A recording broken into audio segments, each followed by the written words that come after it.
everybody. I'm Jennifer Torres, CMSWire reporter, and I'm here with Scott Brinker, author of the chiefmartech.com blog and VP of Platform Ecosystem at HubSpot.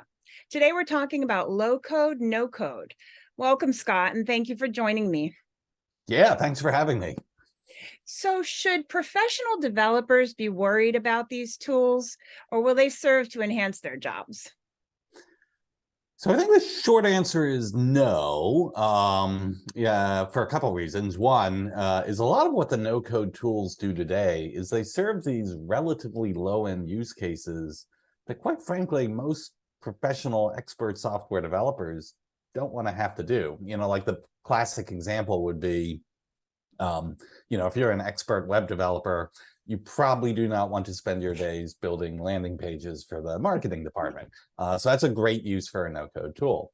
On the other end of the spectrum too, as these no-code and low-code tools get more and more sophisticated, ultimately, it's likely that they will be adopted by professional expert software developers to actually help them do their job faster and easier.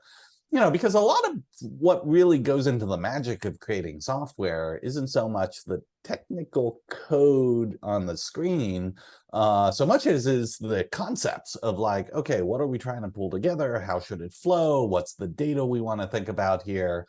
And you have to think about that with no-code tools, as well too.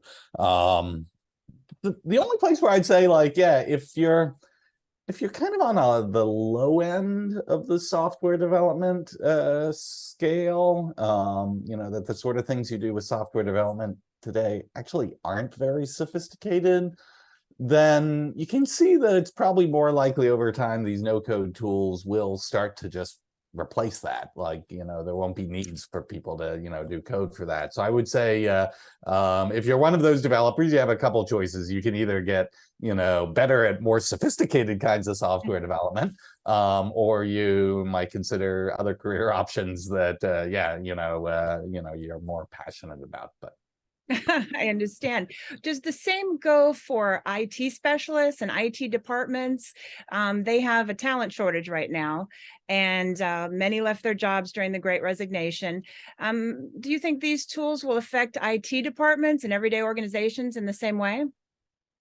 I mean, IT, again, is like a great example of a function that is perennially understaffed. Like, there is more to be done in IT, than there's, like possible resources to ever get it done. And so generally speaking, I do feel like no-code tools help because they're a way of like either, taking a certain set of tasks, off of IT and allowing them to be more self-service, or again, for IT users who are actually using these tools as a way to accelerate what they do.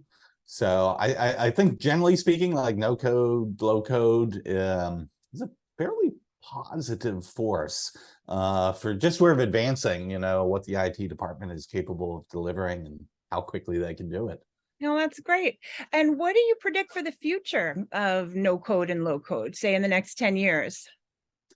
Wow. All right. So 10 years is a long time, particularly in software. I think I'd actually frame it this way, which would be to think of an analogy. Think back, if you can, to 2007, when I think that was the first year that Apple opened up the idea that you could have other apps on your iPhone.